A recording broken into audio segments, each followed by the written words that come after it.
Welcome to the Possibility Action Network podcast. I'm your host, Stephen Middleton, aka Possibilityman. We are committed to bringing you guests who strive to better people's lives and serve as a force for good in the world. Our guest today is Adam LaSalle. In 1983, an incident left Adam totally blind, and he discovered the true meaning of resilience. Today, he holds a master's degree in historical studies. He works as a customer service professional. Today, Adam and his wife live in the Greater Richmond, Virginia area. Adam LaSalle, welcome to the show today. Thank you. Thank you. Thank you for having me. Well, look, I am excited. I'm looking forward to this conversation. But first, a reminder to our listeners and our viewers follow, like, and share this podcast wherever you find it. Your support matters and is appreciated. Adam, how is life treating you today? Excellent. Can't complain whatsoever. Uh-huh. Look, I want to go back. I know that I mentioned in my introduction of you that there was an incident in 1983. And if you don't mind taking us on a journey before 1983, what was life like for you? What were you up to as a teenager? Well, I was living the ordinary life. I grew up in Pittsburgh and lived there for 10 years and throughout the 70s. And in the late 70s, moved down to Mississippi. Mhm.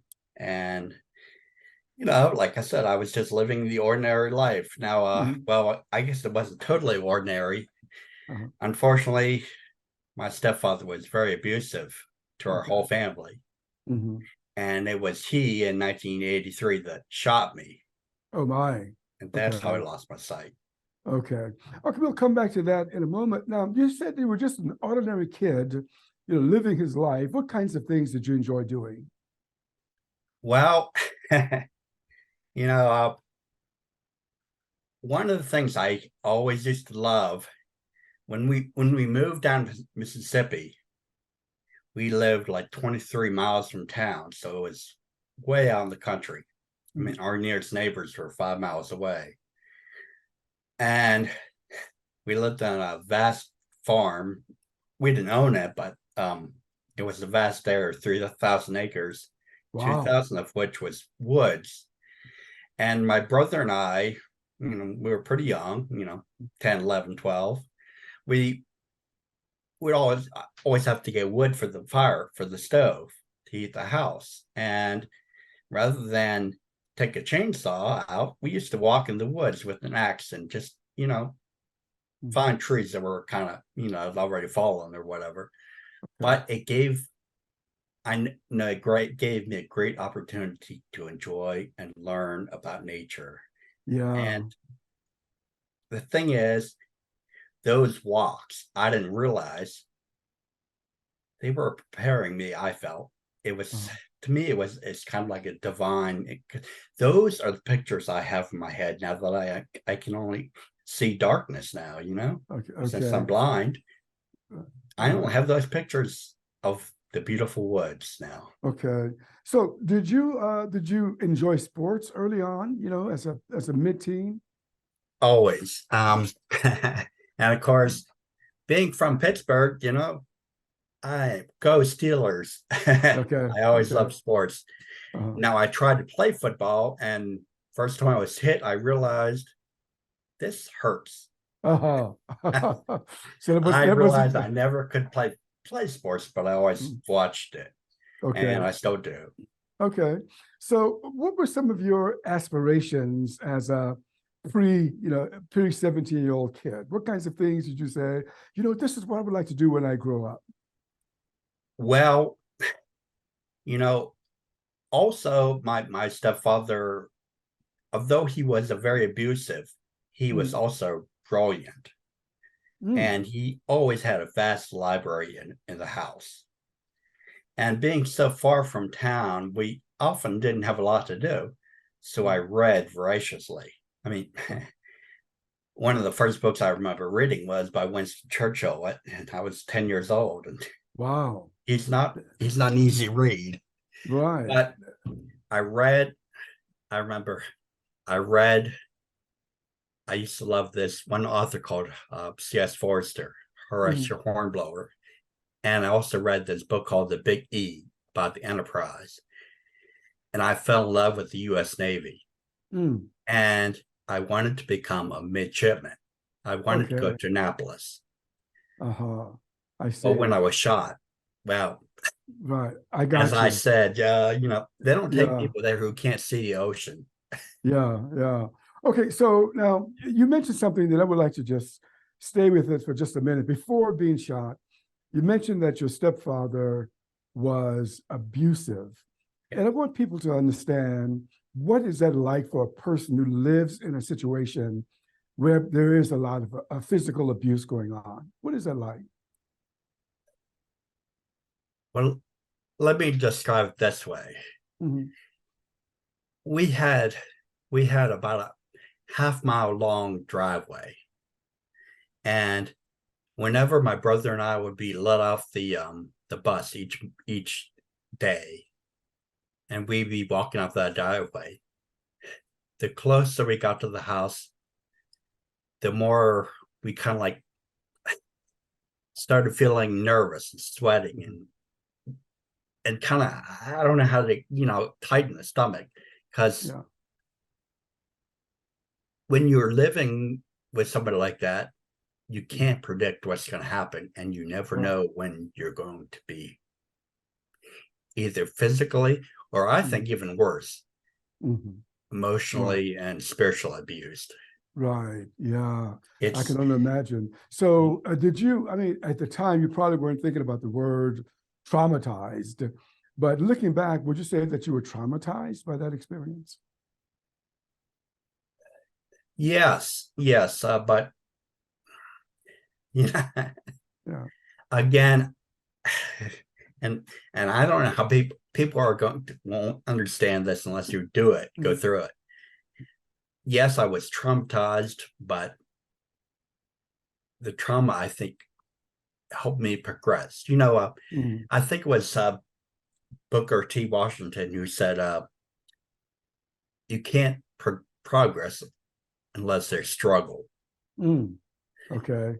And I personally, you know, I since the 30s, or since I was in my 30s, looking back on my life, I have felt that being shot, or well, actually, becoming blind has been the Mm-hmm. best thing in my life. Mm-hmm. Yeah. Because Mhm. I'm sorry, go ahead. No, no, you're fine.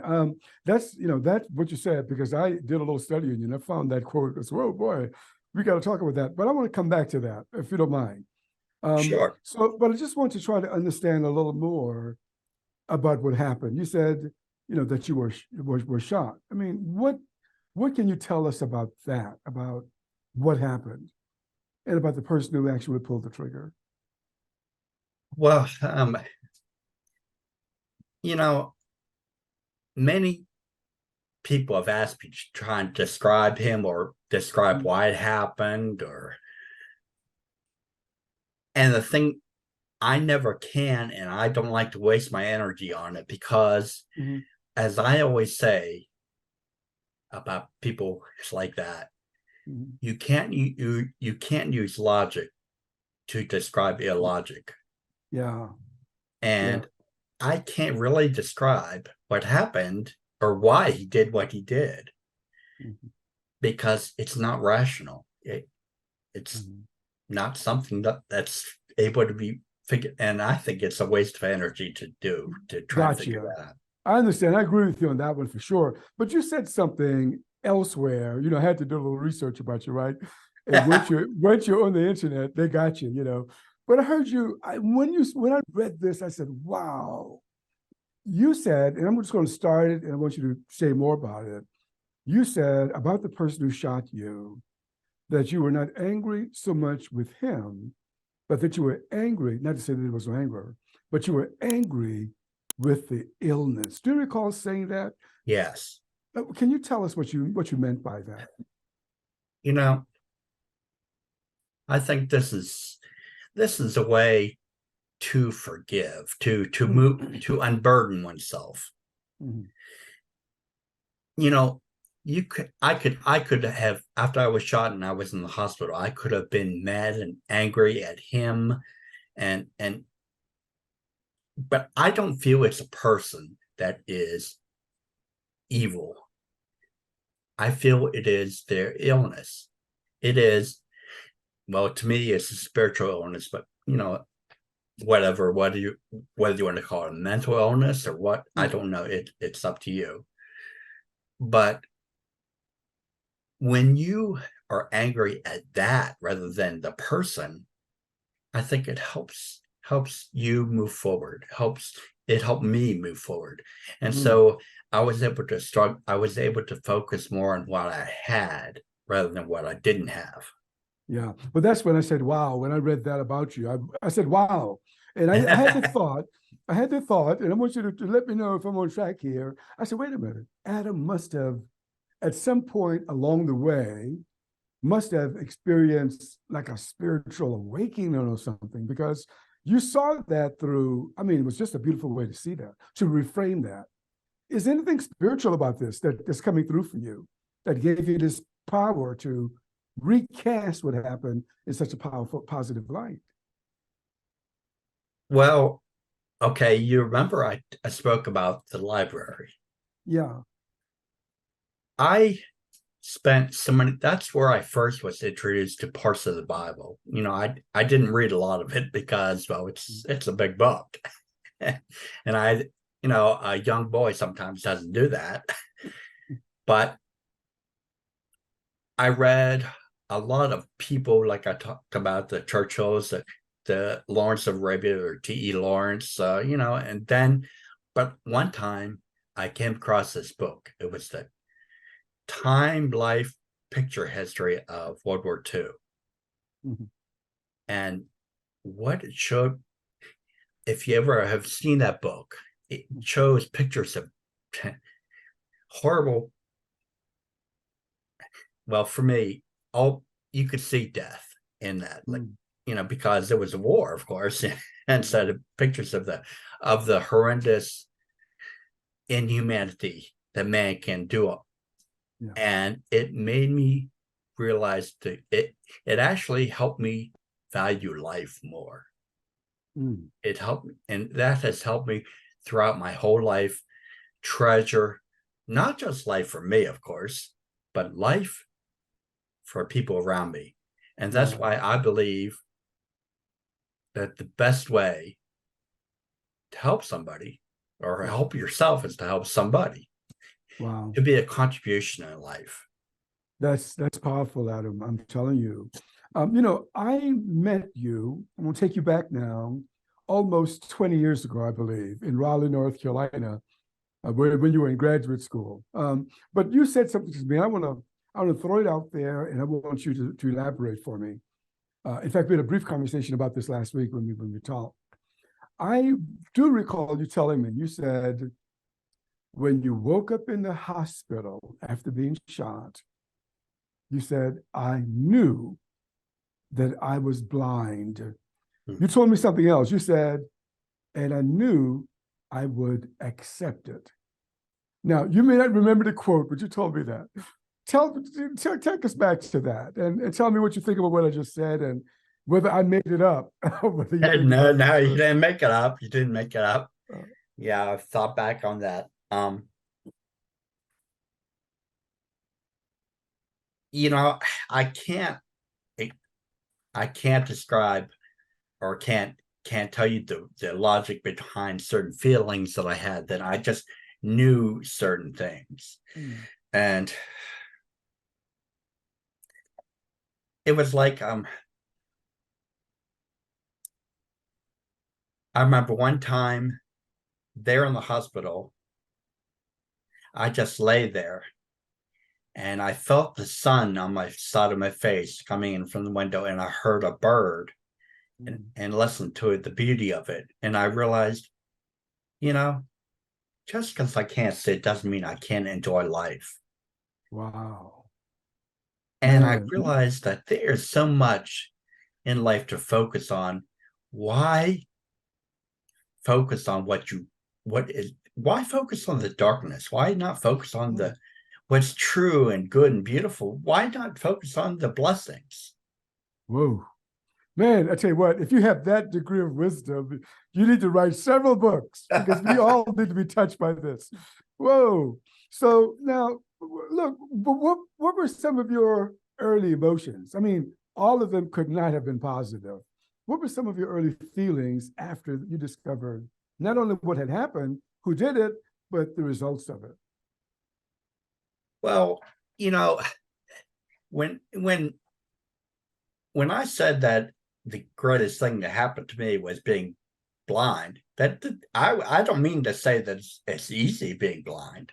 Mhm. You know, there were times,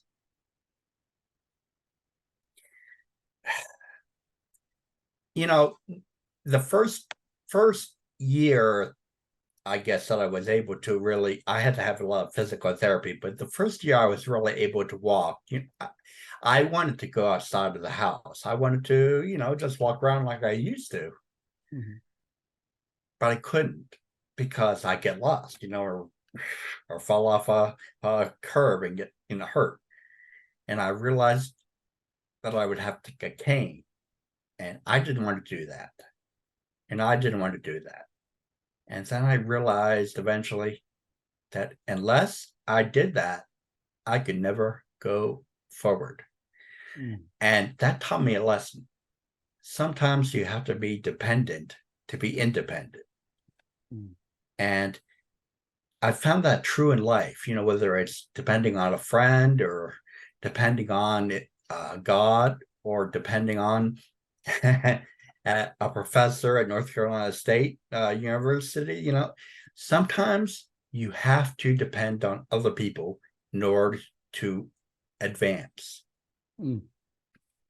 I And got you. you can also be a person to help somebody else advance too. All right. Wow. I tell you what, I just hearing you talk about this, I just feel the profound wisdom that's coming from you. So when you went back to school, Adam, you're still a teenager. What was that like? Oh, firstly, let me back up. What was it like learning to get around in your new reality? What was that like? That was very difficult, but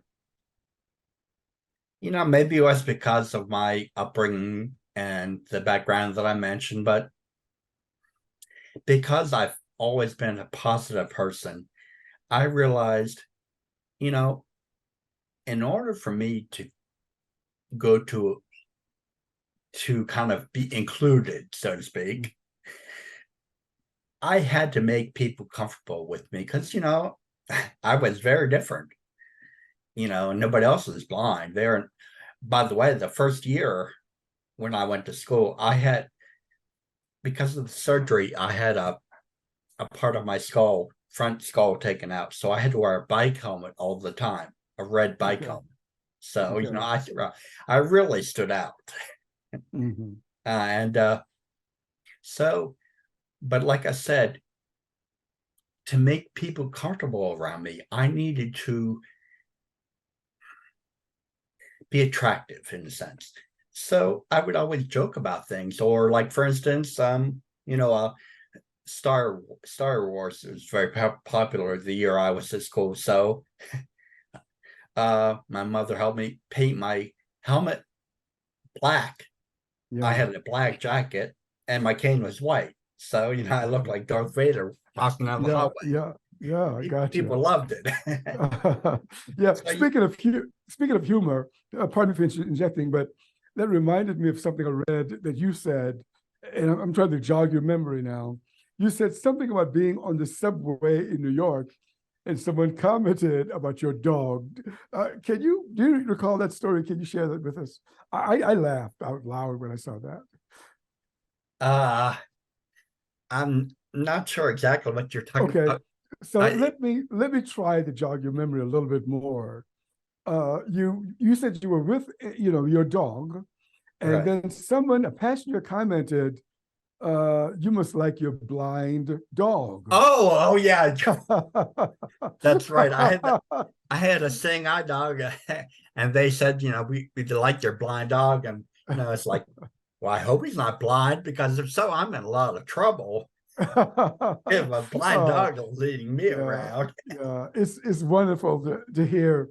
When I saw that, I thought, well, he has a good sense of humor because some people could have been offended, but when I read that about you, apparently you were not offended. You just made it into something humorous. Yeah, yeah. Right, yeah. Yeah, okay, I love it. I love it, Adam. Hey, so then after high school, you made the decision to go to college. I mean, do you realize how many kids who do not make a decision to go to college? But you decided to go to college. What prompted you? What motivated you? What inspired you to say, I want a college education? Well, since I couldn't do the things that I wanted to, like my dream of going to Annapolis and all that, Yeah. I had always, even from that library, I've always loved reading and research. Mm. And, one of the things I fell in love with was history, American history, especially. I think the blessings of the Constitution and the Declaration and all of during that time, I found such joy in studying that. And I wanted to continue doing so. Mm-hmm. And Yeah. so I found the richness of that, and that urged me to go into college Yeah. to study that further. And that's what led me to meet you, Yeah. which, Yeah. That's even great. advanced me further. That's great. And you continue your studies. And I want to talk about graduate school in a moment, but I found something about you at Swarthmore Swarthmore. College. Yeah. Yeah. And it said, and I don't have all of the details, that you helped the library develop material that could help people who were either blind or low vision. Can you tell us about the kinds of things that you might have helped them do, if I got that right? Yes. Well, of course, I think that a lot of schools have it now, but back then in the 80s, gosh, I'm getting old. Uh, there were people like myself couldn't read a lot of books. I mean, a lot of the history books and all are things that weren't accessible to somebody who was blind. They would have to be read on tape. And so I decided to kind of found a library or a place that had all these books on tape. So therefore, it would anybody who wanted to eventually go into history, they could, or anybody that wanted to go into any subject. There was something accessible to them. Yeah. It. I remember. I remember. I know you don't want to talk about grad school, but I'll talk a little bit about it if you don't mind right now. Mhm. I had an apartment right across from the library. And, so many times in my class, I had a Russian history class. And so many times when they talk about things that I couldn't participate in because I couldn't read the books. I couldn't go into that library and read the books. Adam, you were telling us about, wanting to take a Russian class in Russian history, and you could not read the book, so therefore you were working with the library at Swarthmore College to help them get material on tape. Can you tell us more about that? Right, right. Well, once I came home after class, I got onto my computer and I realized there were libraries on the internet available. Mm. And I could go, and I had access just like everybody else who could go into a library. I could also go into a library. So a new world opened up for me that hadn't been there before in the 90s and all that. Mm-hmm. It was, and it was like The tape libraries, yes, were good that I tried to do it, or that I did at Swarthmore, but Yeah. this was even better. That's great. That's great. It's awesome. Now, at Swarthmore, as I said, I did my homework at it. What can I tell you? I learned that you were also a DJ, possibly at more than one radio stations. Yeah. They were the college radio stations there. Yes, right. We, I don't think that we had that many people heard us, but yeah, we had a blues station, we had a blues show, and we had other different programs. It was very interesting. Did you enjoy that experience? Serving as a DJ. Very, very much. Yes. Mhm. Yeah. Mhm. And yeah, Swarthmore, if you don't mind, I'd like to mention one thing about Swarthmore. Maybe you found this or not. Between I believe it was my junior and senior year, I was introduced to a friend, and he started a program called Magic, Mm. Motivation and Growth in Children.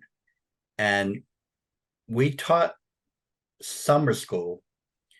We went to a church down in Chester, Pennsylvania, in the inner city there, and they gave us their basement so we could have school for really young children in the inner city. And that experience taught me so much. In fact, I almost feel that I learned more there than I learned in the 4 years at Swarthmore in the classrooms. Wow. Because one of our students, one morning we got a call that he couldn't come into school because his uncle had been shot via a drug deal that had gone wrong. And we were brought in. The police talked to us and all, and about the difficulties in the inner cities and problems with not just drugs, but also human trafficking that they dealt with there. And that helped me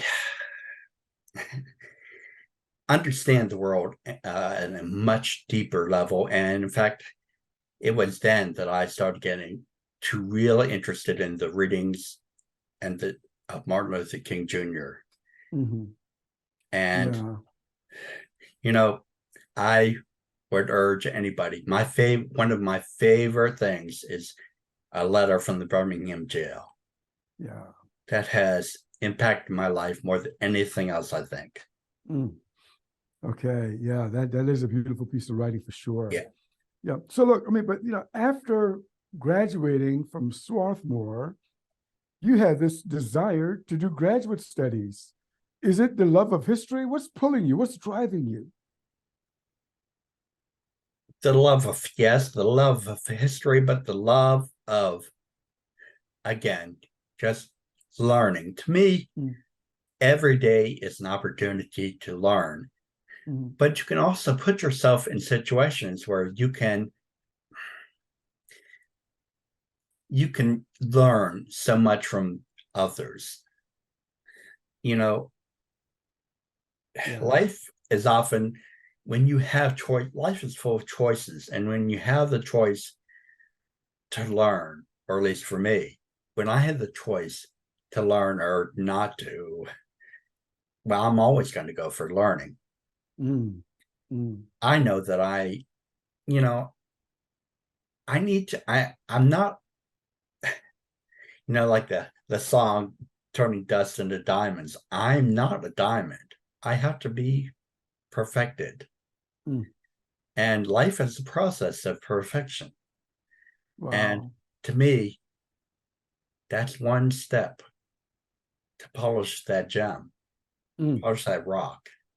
Well, I tell you, I'm touched by so many things I've learned about you in that respect. And just to toss it back at you, I read in my research about you that you actually stated this before. You said, and I'm quoting you now, and I want you to expound a little more. You said, life is a learning experience. can you articulate that a little more for us? Because there are two things: not only what you're learning in terms of studying, but what you're learning from life. Can you give us a little more about what you might have meant when you said that life is a learning experience? Yes, a lot of it is how you choose to learn. Like, for instance, when I first lost my sight and I came up to high school, blind, I didn't a disabled person, especially when he's wearing a helmet, a bike helmet, and you kind of suddenly pushed off to the side. You're not included. And rather than take offense at that, I chose to use that time for observation. I like to observe what was going on around me. You can go through life angry at the hand that has been dealt to you, at your physical limitations, so to speak, or your whatever you want to call it, your mental limitations, your whatever. But those who live beyond their limitations are the ones that are going to succeed in life and also enjoy life. Yeah, I love it. I love it, Adam. Hey, I want to ask you a question about artificial intelligence, and I'm going to tell you why. As a person who has a physical impairment, AI has impacted my life. Let me tell you why, because now just something as simple as turning off my lamp. Before AI, when I went into my bedroom, I had to turn the light off, then jump into bed. And I wouldn't want the trouble of trying to get out of bed. Right. It's just a lot of trouble for me as a physically limited person. But now I can just tell Alexa, turn it off, turn it on, So my question to you, Adam, has AI impacted your life in any way? Immensely. It wasn't too long ago that I told my wife, I said, I don't know why I married you. Alexa does everything for me. That wasn't very popular. I would not recommend doing that. Oh boy. But I have often also said to people, to friends of mine who are blind or what, it is so much easier being blind now than it was in the 80s. There were times at college, every day, every meal, I would have to ask somebody for help to go to the cafeteria. There were times I couldn't find somebody, so I just wouldn't eat. There were many times when I just didn't have food. Or, if I did have food, it might be it might be something small that I had in my room, like a cup of soup or something. It wasn't really a good breakfast or a good meal.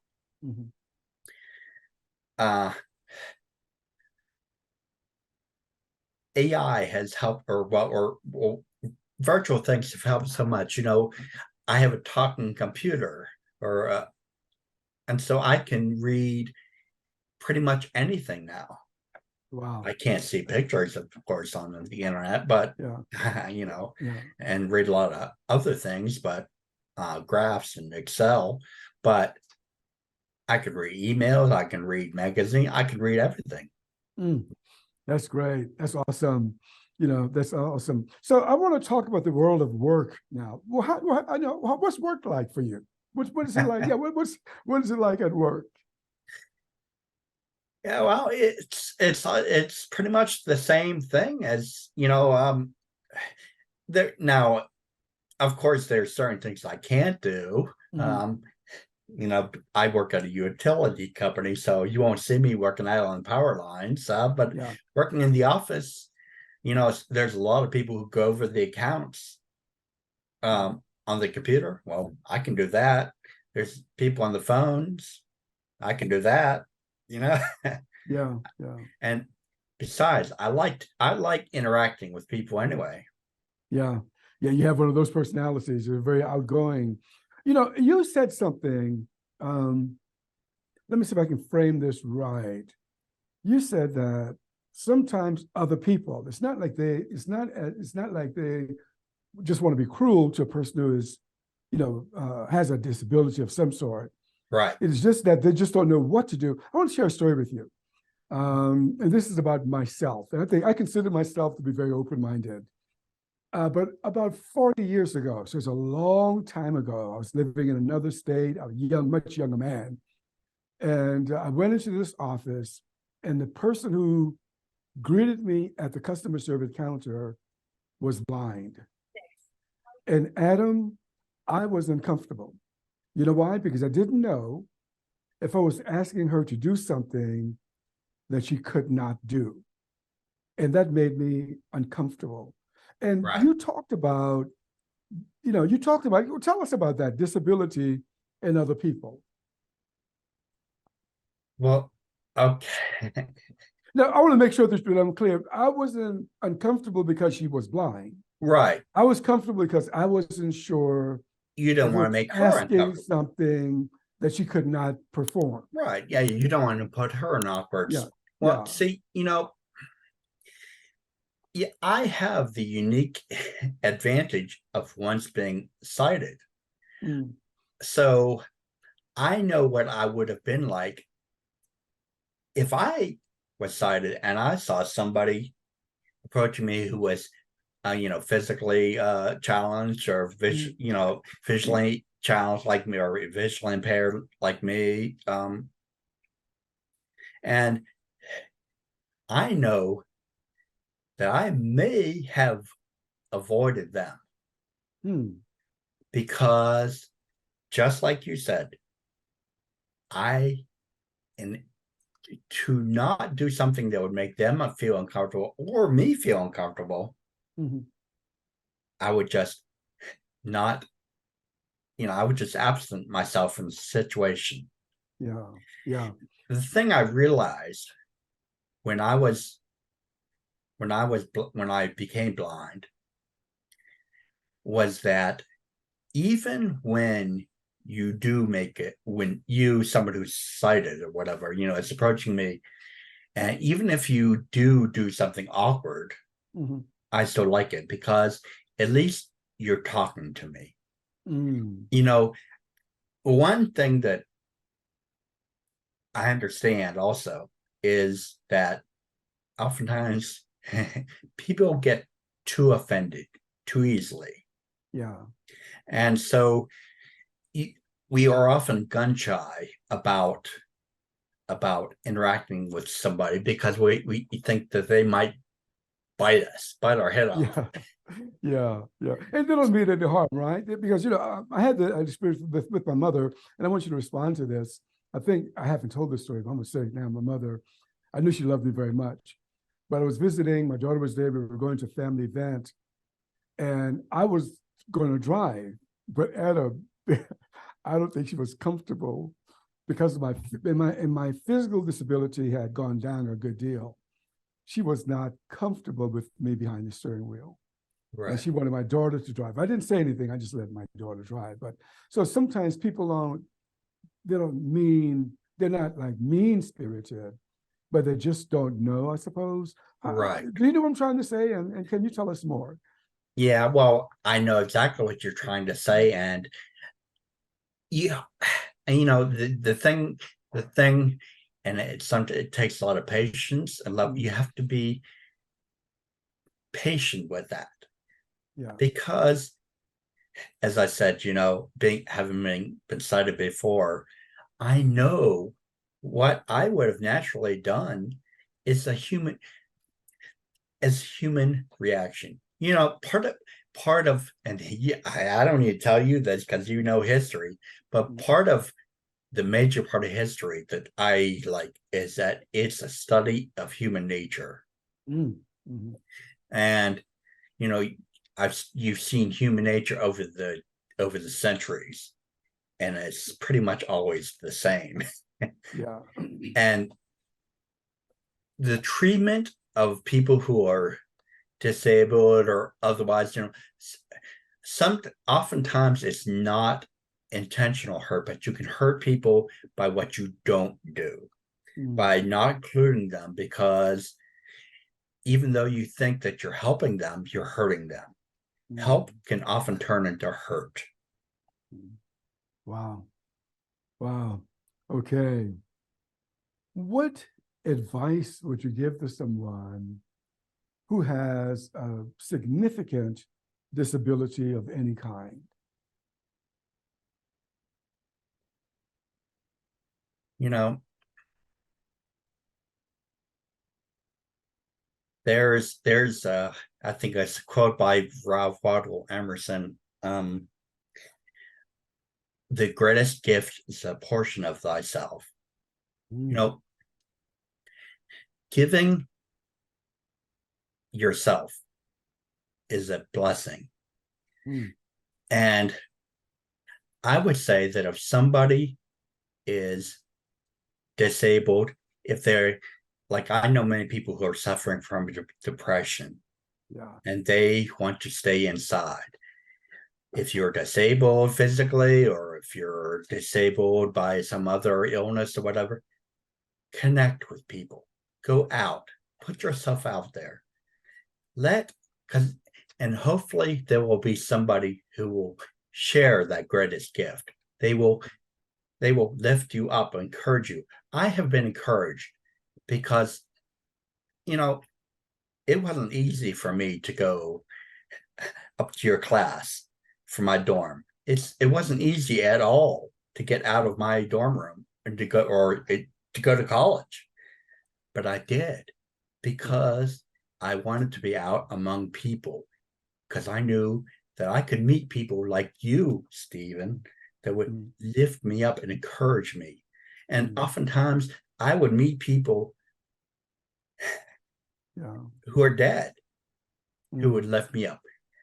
And I'm talking about the writers of books. Yeah, gotcha. That's awesome. That is awesome. Hey, look, I want to go back to that quote that you started, and I asked you to save it because I want you to really share in this one. And I am still just touched by the way you said it, and I'm quoting it now. You said, "Becoming blind has been the best thing that has ever happened to me in life." Now, tell us about what you mean by that, because people may get a little confused about all this, but tell us about what you mean by this. What I mean is that the journey I've been on since 1983, when I was shot and lost my sight, the people that I've come across, the people who have lifted me up, the obstacles I've had to overcome, the trials, the struggles, pretty much everything. I feel that I can see better now than I did when I was actually physically sighted before 16. Wow. As I've said before, and I think I even mentioned to you once, though you don't have physical eyesight, I feel I have vision. Man, I'm telling you, Adam, are you writing a book? Are you writing any books? You got a lot to say. No. So look, I'm going to throw this challenge out to you. You got some books in you. You got to bring those books out, Adam. Has my wife been talking to you? Because she's mentioned that too, but I don't. You write the book for me. Well, look, you have two witnesses who are telling you, or urging you, not telling you, urging you to write some books. Two witnesses. We're not going to let up either. So, yeah. So you're living life fully, Adam. Marriage. Some people who are have a disability, especially younger people, struggle with this. Will I be able to find a mate? Blah blah blah. But you're living life fully. I mean, goodness. What's your secret? I know you're handsome. You're handsome, but educated. You probably got a lot of money, I don't know. No, no. I have riches in other ways. Yeah. Especially the last 20 some years, I've really focused on the theological studies, my religious studies, Christianity. I've really felt that, that has been a large part of my life. I really grew to have a really appreciation for the Christian worldview and Christianity back in those woods when I looked at that beautiful world that we have. Yeah. And it stayed with me, even though I can't see the physical. I know that I'm living in that kind of world. When you're way out in the country, I used to look up and see the Milky Way all the time. I can't see those stars now, but I know what they're like, and I know they're there. Well, I'm telling you, Adam, to me, you are an historian, a philosopher, and a poet. In fact, that's what I'm going to list you. Let me write it down on the podcast. Historian, philosopher, poet. That's what you are to be. So, yeah. I'm writing it down. Hello, we are getting ready to close out. Is there anything else you want to share with us that you have not shared before already? I don't really think I have anything more right now. No. Okay. Well, look, I've enjoyed our time together immensely, and I hope that I'm going to give you 2 years. In about 2 years, we'll come back and talk about your first book. How about that? Only if you write it. Okay, you're not going to commit, huh? Okay. Well, Adam, thank you so much for being with me today. I really enjoyed our conversation. Thank you. Okay. You've been listening to the Possibility Action Network podcast. Our guest today has been Adam LaSalle, historian, philosopher, and poet. I'm your host, Stephen Middleton. Until next time, good day. You are not alone, just keep